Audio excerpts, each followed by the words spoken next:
Assalamualaikum warahmatullahi wabarakatuh. Kisah seorang duda tua 68 tahun menikah dengan gadis desa 23 tahun. Simak ceritanya, jangan lupa like, komen, dan subscribe. Senja kembali turun di desa kecil itu, mewarnai langit dengan semburat jingga yang sendu. Di sebuah rumah tua di pinggiran desa, seorang lelaki duduk sendirian di teras, menatap hamparan sawah yang mulai meredup dalam bayangan malam. Dida, lelaki 68 tahun itu, menghela napas panjang. Sejak istrinya meninggal 5 tahun lalu, Dida tak pernah benar-benar merasa utuh. Anak-anaknya yang kini hidup di kota jarang pulang, sibuk dengan kehidupan mereka sendiri. Dida mengerti, dunia terus bergerak maju, dan dirinya hanyalah seorang lelaki tua yang perlahan terlupakan. Hari-hari terus berlalu tanpa perubahan. Malam-malam terasa lebih panjang, dan suara jangkrik yang memenuhi pekarangan rumahnya justru semakin menegaskan kesendiriannya. Dida sering terjaga hingga larut, hanya untuk menatap langit berbintang, mencoba mencari makna dalam keheningan. Di dalam hatinya, ia bertanya-tanya, sampai kapan ia harus menjalani hari-hari yang terasa begitu hampa ini. Pada suatu pagi, suara langkah kaki terdengar di depan rumahnya. Seorang gadis muda berdiri di sana, membawa sapu dan seember air, tersenyum lembut ke arahnya. "Ibuku menyuruhku membantu membersihkan rumah, Pak Dida," katanya dengan suara riang. Dida menatap gadis itu, hatinya bergetar oleh sesuatu yang belum ia mengerti. Mungkin ini hanya perasaan sesaat, atau mungkin, inilah awal dari sesuatu yang akan mengubah sisa hidupnya. Pagi itu, langkah kecil Lela memasuki halaman rumah tua milik Dida. Gadis berusia 23 tahun itu mengikat rambutnya dengan selendang sederhana, lalu mulai menyapu halaman yang dipenuhi daun kering. Dida memperhatikan dari teras, matanya yang letih berusaha memahami kehadiran gadis itu. Sudah lama sekali tak ada yang peduli pada rumah ini, apalagi kepadanya. "Tak perlu repot-repot, Nak," kata Dida pelan, suaranya serak seperti kayu tua yang mulai rapuh. Namun, Lela hanya tersenyum, mengayunkan sapunya dengan semangat. "Ibu bilang Pak Dida butuh bantuan. Lagi pula, saya senang bekerja di sini," ujarnya riang. Dida mengangguk, tapi dalam hatinya, ada sesuatu yang terasa asing. Kebaikan yang tak diminta, perhatian yang datang tanpa alasan. Seiring hari berlalu, Lela semakin sering datang. Ia tidak hanya membersihkan rumah, tapi juga memasakkan makanan sederhana, membuat teh hangat, dan duduk menemani Dida di teras saat senja mulai turun. Awalnya, Dida canggung. Ia tak terbiasa dengan suara lain di rumahnya selain suara angin dan gemerisik dedaunan. Tapi perlahan, ia mulai terbiasa dengan keberadaan Lela, seolah gadis itu adalah bagian dari kehidupan yang telah lama hilang. Namun, di balik kebahagiaan kecil itu, Dida tak bisa mengusir bayang-bayang masa lalunya.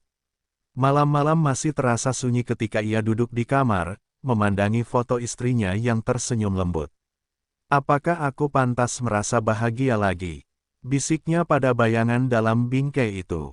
Ada rasa bersalah di hatinya, seakan dirinya mengkhianati kenangan yang telah ia simpan bertahun-tahun. Lela menyadari ada sesuatu di balik tatapan Dida yang sering menerawang. "Pak Dida, apakah saya mengganggu?" tanyanya suatu sore, saat mereka duduk bersama menatap langit jingga. Dida menoleh, menatap gadis itu dengan mata yang dipenuhi emosi yang tak terungkapkan. "Tidak, Nak, kau justru mengingatkanku bahwa aku masih hidup," jawabnya dengan suara lirih. Kata-kata itu membuat dada Lela sesak, seolah ia baru menyadari betapa kesepian lelaki tua itu selama ini.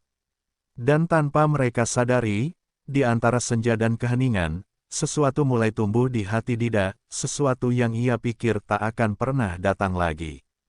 Perasaan yang tak bisa ia jelaskan, sebuah kehangatan yang mengalir lembut, membawa harapan baru dalam hidupnya yang telah lama redup. Angin sore berembus lembut di desa kecil itu, membawa aroma tanah yang lembab setelah hujan siang tadi.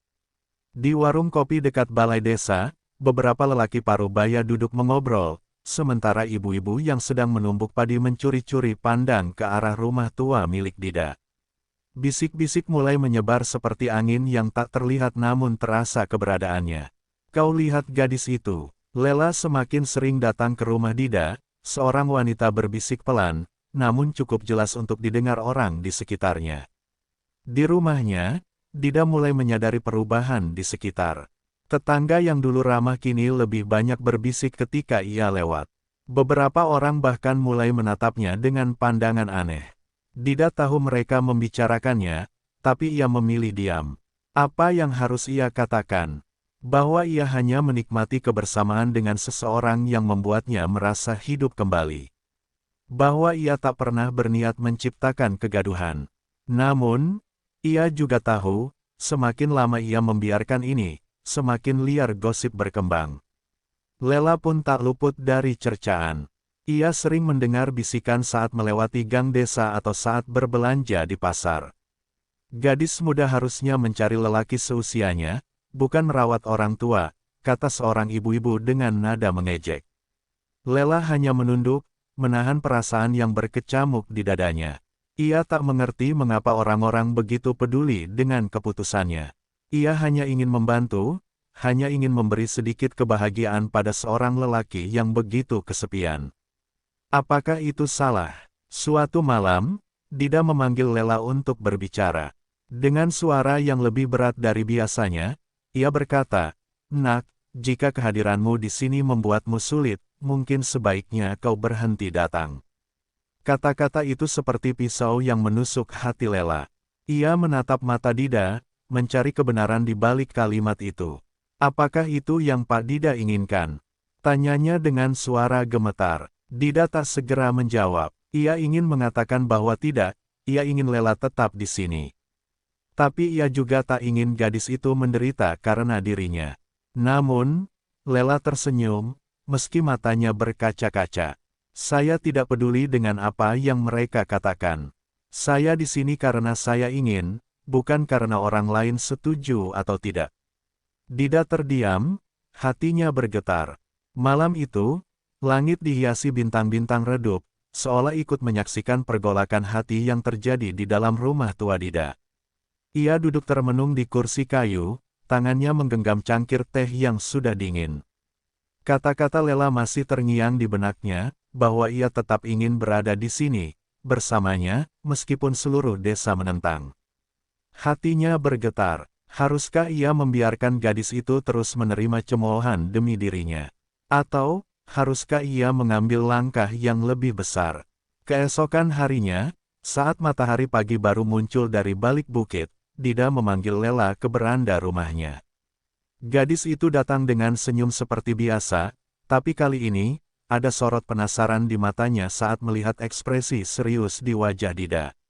Lelaki tua itu menggenggam cincin di tangannya dengan erat sebelum akhirnya berkata, "Lela, aku tahu aku sudah tua, dan aku tahu dunia akan menertawakan kita. Tapi, maukah kau menikah denganku?" Lela terdiam, tubuhnya seolah membeku di tempat. Ia tidak terkejut karena lamaran ini, ia terkejut karena bagaimana perasaannya sendiri saat mendengarnya. Ia seharusnya takut, ragu, atau berpikir ulang, tapi yang ia rasakan justru sebaliknya. Ada kehangatan yang menyelusup ke dalam hatinya, sebuah kepastian yang tak bisa ia jelaskan. Perlahan, air mata menggenang di matanya, bukan karena kesedihan, tetapi karena haru. "Pak Dida, saya tidak pernah memikirkan hidup saya sejauh itu. Tapi satu hal yang saya tahu, saya ingin tetap di sini, bersama Bapak." Desa gempar ketika mendengar kabar ini. Bisikan-bisikan berubah menjadi suara keras, menjadi celaan terbuka. "Gila, lelaki setua itu menikahi gadis semuda Lela," teriak seseorang di warung kopi. Bahkan keluarga Lela sendiri tak bisa menyembunyikan keterkejutan mereka. "Lela, apakah kau sudah kehilangan akal sehat?" serga ibunya dengan suara gemetar. Namun, Lela menatap ibunya dengan penuh keteguhan. "Ibu, ini bukan tentang umur. Ini tentang hati," jawabnya lirih, namun pasti. Pernikahan mereka telah berlangsung, tetapi dunia tidak serta-merta menerima cinta yang mereka perjuangkan. Hari-hari pertama setelah ijab kabul terasa seperti ujian berat.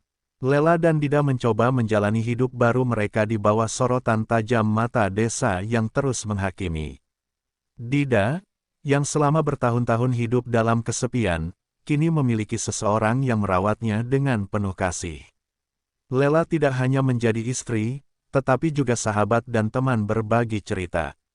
Ia memasakkan makanan kesukaan Dida, menyiapkan teh hangat di pagi hari, dan duduk bersamanya di teras rumah, menikmati senja seperti dua jiwa yang tak lagi peduli pada waktu. Setiap kali Lela tersenyum atau tertawa kecil. Namun, kebahagiaan itu tidak selalu mudah.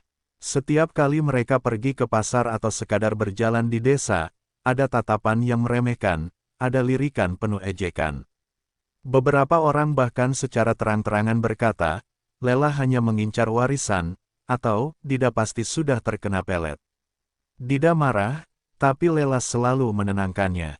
Biarkan saja, Pak, mereka tidak tahu apa yang kita rasakan, katanya lembut sambil menggenggam tangan suaminya. Namun, waktu adalah sesuatu yang tak bisa dilawan. Tahun-tahun berlalu, dan tubuh Dida semakin melemah. Langkahnya tak lagi setegap dulu, suaranya semakin lirih, dan batuknya sering terdengar di tengah malam. Lela selalu berada di sampingnya, merawatnya dengan penuh kasih. Setiap kali Dida memandang wajah istrinya, ada rasa syukur yang tak bisa ia ucapkan dengan kata-kata. Aku beruntung memilikimu, Lela, bisiknya suatu malam saat mereka berbaring berdampingan. Lela hanya tersenyum, menahan air matanya. Hingga suatu sore, di bawah langit senja yang begitu indah, Dida menggenggam tangan Lela lebih erat dari biasanya. Lela, jika aku pergi lebih dulu, jangan bersedih terlalu lama, katanya pelan. Lela menggeleng, air matanya jatuh tanpa bisa ia tahan. Saya di sini, Pak. Saya akan selalu di sini, suaranya bergetar. Dida tersenyum, lalu menutup matanya perlahan. Angin berembus lembut, membawa keheningan yang begitu dalam. Dan di saat itulah, Dida pergi, dalam damai, dalam genggaman tangan yang paling ia cintai. Ya Allah, limpahkanlah keberkahan dan kebahagiaan bagi semua yang telah menyaksikan kisah ini. Semoga setiap hati yang menonton dapat mengambil pelajaran, merasakan kehangatan cinta sejati, dan selalu dikelilingi oleh kasih sayang yang tulus. Amin. Terima kasih untuk setiap dukungan, komentar, dan apresiasi dari kalian. Setiap like dan share dari kalian adalah motivasi bagi kami untuk terus berkarya. Sampai jumpa di cerita berikutnya.